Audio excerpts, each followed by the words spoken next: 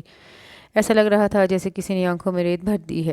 یہ کیسا بچپنا ہے۔ وہ خود سے خفا ہوئی۔ اس کے برابر والی سیٹ پر کوئی آ کر بیٹھا تھا۔ ارد گرد کئی سیٹیں خالی پڑی تھیں۔ اسے اس برابر آ کر بیٹھنے والے پر سخت تاؤ آیا۔ بلا وجہ لڑکیوں کو دیکھ کر فری ہونا۔ وہ ایک سخت نگاہ اس بندے پر ڈال کر وہاں سے اٹھ جانا چاہتی تھی کہ ایک سرگوشی نما گنگناہٹ سن کر ٹھٹک گئی۔ تم ہنستی اچھی لگتی ہو۔ یہ آواز تو وہ لاکھوں آوازوں میں پہچان سکتی تھی۔ میر تم؟ وہ ہونک نظروں سے اسے دیکھ رہی تھی۔ جی میں، چھوٹی خالہ نے تمہیں میری نگرانی اور سرپرستی میں یہاں بھیجا تھا۔ تم نے یہ کیسے سوچ لیا کہ تمہیں اکیلے جانے دیا جائے گا؟ وہ مسکراہٹ دباتے ہوئے سنجیدگی سے بولا تھا۔ میں کوئی بچی نہیں ہوں جسے تمہاری نگرانی میں دیا جائے۔ وہ تب گئی تھی۔ اچھا، تو ماہین انصاری بڑی ہو چکی ہیں۔ تبھی ایئرپورٹ کے ویٹنگ لاؤنج میں بیٹھ کر آنسو بہا رہی تھی۔ وہ اس کی گال پر ٹھہرے آنسو کو اپنی انگلی کے پور پر روکتا ہوا بولا۔ اسے خبر ہی نہیں ہوئی تھی کب اس کی آنکھ سے آنسو بہا تھا۔ وہ بری طرح شرمندہ ہو گئی۔ اس کی سمجھ میں نہیں آیا وہ شاہ میر کے سامنے اپنے رونے کا کیا جواز پیش کرے۔ تمہارے جانے کا کوئی پروگرام نہیں تھا؟ وہ بات بدلنے کے لیے بولی تھی۔ پروگرام تو آپ کا بھی نہیں تھا۔ ویسے یہ کس بیچاری دوست کی اچانک منگنی کروا رہی ہو؟ خدا کرے تمہاری زبان مبارک ہو اور اس کی جلدی سے منگنی، شادی، رخصتی سب ہو جائے۔ وہ شرارتی انداز میں بولا تھا۔ تمہارا کیا خیال ہے میں نے جھوٹ بولا ہے؟ چل کر خود دیکھ لینا، تمہیں یقین آ جائے گا۔ وہ چڑ کر بولی۔ جواب میں وہ کہا لگا کر ہنس پڑا۔ چور کی داڑھی میں تنکا اسے ہی کہا جاتا ہے۔ وہ مزہ لیتے ہوئے بولا۔ مہین ایک دم چپ ہو گئی۔ اسی وقت فلائٹ کی اناؤنسمنٹ ہوئی تو وہ کھڑا ہو گیا۔ اسے اٹھتا دیکھ کر مہین بھی اٹھ گئی۔ جہاز میں کھڑکی کے ساتھ والی سیٹ پر بیٹھی وہ رن وے کا جائزہ لے رہی تھی۔ شاہ میر بھی خاموشی سے بیٹھا پتہ نہیں کیا سوچ رہا تھا۔ مجھے تمہارا میرے لیے اتنا پوزیسو ہونا بہت اچھا لگا ہے۔ شاہ میر کی یہ بات اسے کرنٹ لگا گئی۔ جس بات سے وہ ڈر رہی تھی وہ ہو گئی تھی۔ وہ جس چیز سے بھاگ کر یہاں سے جانا چاہتی تھی اسے بھاگ نہیں پائی تھی۔ وہ اپنی بات کا رد عمل اس کے چہرے پر بڑے غور سے دیکھ رہا تھا۔ وہ سر جھکائے بیٹھی تھی۔ اپنے ہاتھ نم ہوتے اور دل کی دھڑکن ایک دم تیز ہوتی محسوس ہو رہی تھی۔ کیسے خود کو چھپائے، اسے غلط ثابت کرے، وہ بس یہی سوچ رہی تھی۔ وہ لڑکی جس کی تم سب سے بڑی ہمدرد و ویل وشر تھی، تمہیں میری وجہ سے وہ بھی بری لگنے لگی۔ کل جب تم اس بیچاری کو سخت نگاہوں سے گھور گھور کر دیکھ رہی تھی تو مجھے بڑا ہی مزہ آ رہا تھا۔ وہ جیسے تصور سے اسی وقت کو انجوائے کر رہا تھا۔ مجھے کوئی ضرورت نہیں پڑی کسی کو گھور کر دیکھنے کی۔ تمہیں بلا وجہ کی خوش فہمی ہو رہی ہے۔ وہ اس کی طرف دیکھ کر غصے سے بولی تو وہ شرارت سے ہنس دیا۔ اس کی شرارتی ہنسی مہین کو تیش دلا گئی۔ الٹا خود اسے ٹکٹکی باندھے دیکھے جا رہے تھے۔ سخت چیپ لگ رہے تھے یہ تھرڈ کلاس حرکتیں کرتے ہوئے۔ وہ غصے سے بولی۔ یعنی تم مجھے اتنا بغور آبزرو کر رہی تھی کہ میں کسے دیکھ رہا ہوں اور کیا کر رہا ہوں؟ وہ شوخی سے بولا۔ اس کے لیے بطور خاص کسی آبزرویشن کی کوئی ضرورت نہیں تھی۔ کوئی اندھا بھی اس بات کو فیل کر سکتا تھا کہ ہیزل گرین آنکھیں اور لمبے سلکی بالوں پر آپ دل و جان سے فدا ہو چکے ہیں۔ وہ ہو بہو آپ کے آئیڈیل کے مطابق جو ہے۔ اسے خود احساس نہیں ہوا اس کی باتوں سے جیلسی ظاہر ہو رہی تھی۔ میر اس کے انداز پر ہنس پڑا۔ بس تمہاری یہی بات اور یہی ایٹیٹیوڈ مجھے اپیل کرتا ہے۔ ویسے اپنا آئیڈیل میں نے تمہیں کب بتایا تھا؟ مجھے کیوں بتاتے؟ اماد بھائی کی مہندی پر سب کے سامنے کہا تھا۔ وہ اس کے ہنسنے پر غصے سے بولی۔ او خدا، تمہیں اتنی پرانی بات اب تک یاد ہے؟ میں تو بھول بھی گیا تھا۔ وہ سر پر ہاتھ مار کر یاد کرتے ہوئے بولا۔ یعنی تم اتنے پہلے سے میرے بارے میں سوچتی ہو؟ وہ خوش ہو کر بولا۔ مہین کے جواب میں کچھ کہنے سے پہلے دوبارہ بولا۔ بھئی اس میں برا ماننے والی تو کوئی بات نہیں۔ اب سب کے سامنے میں یہ تو کہنے سے رہا کہ میری آئیڈل کے بال چھوڑل تک ہوں گے۔ بیچاری انہیں لمبا کرنے کے لیے کئی نسخے آزماتی ہوگی مگر بال بڑے ہی نہیں ہوتے ہوں گے۔ انڈا، دہی، دودھ، ہرا دھنیا، پودینہ، ٹماٹر، چائے کی پتی، ماش کی دال، آٹا، بیسن اور پتہ نہیں کیا کیا لگاتی ہوگی مگر بال 1 انچ نہ بڑھتے ہوں گے۔ شاہ میر کی سنجیدگی سے کہی اس بات پر وہ مسکراہٹ چھپا نہیں پائی تھی۔ اکثر وہ چھٹی والے روز شاہ میر ان کے گھر آ جایا کرتا تھا اور اکثر ہی ایسا ہوتا کہ چھٹی کا دن ہونے کی وجہ سے کبھی وہ سر پر انڈا، کبھی مہندی یا کوئی اور چیز لگائی ہوتی۔ پھر وہ سمیر وغیرہ کے ساتھ مل کر اس کا ریکارڈ لگایا کرتا۔ اسے مسکراتا دیکھ وہ بھی مسکرا دیا۔ سچی بات یہ ہے کہ میں صرف انسانیت کے ناطے اور ہمدردی میں اس سے بات کر رہا تھا۔ میری اس کے بارے میں ایسی کوئی فیلنگز نہیں تھی مگر اس رول لان میں جب تم اسے میرے پاس سے اٹھا کر لے گئی تو میں چونکا۔ ذرا غور کرنے سے ساری بات سمجھ میں آ گئی۔ تمہارے بارے میں اس طرح میں نے پہلے کبھی بھی نہیں سوچا تھا مگر اس روز مجھے تمہارا وہ جیلس روپ بہت اچھا لگا۔ پھر اس کے بعد تو میں صرف تمہیں ستانے کے لیے اسے اتنی زیادہ اہمیت دیتا تھا اور تمہیں جان کر اگنور کرتا تھا۔ میرے لیے وہ چھوٹی بہنوں جیسی ہے۔ وہ سنجیدگی سے بولا۔ ہاں، چھوٹی بہنوں کو اتنے ہی والہانہ انداز میں دیکھا جاتا ہے۔ ان کے لیے نظمیں گائی جاتی ہیں اور ان کے لیے سب سے چھٹوا کر گولڈ کے گفٹ لیے جاتے ہیں۔ وہ جل کر بولی تھی۔ اس کی بات پر شاہ میر بے ساختہ ہنس پڑا۔ تم سے کس نے کہا میں نے اسے گولڈ کا گفٹ دیا ہے؟ وہ ہنسی روکتا ہوا بولا۔ میں نے اپنی آنکھوں سے ایم کے لاکٹ والی چین تمہارے دراز میں دیکھی ہے۔ وہ اس کے انداز پر تپ گئی۔ تم کبھی بڑی بھی ہوگی کہ نہیں؟ ایم سے کیا صرف میمونہ ہی آ سکتا ہے، ماہین نہیں؟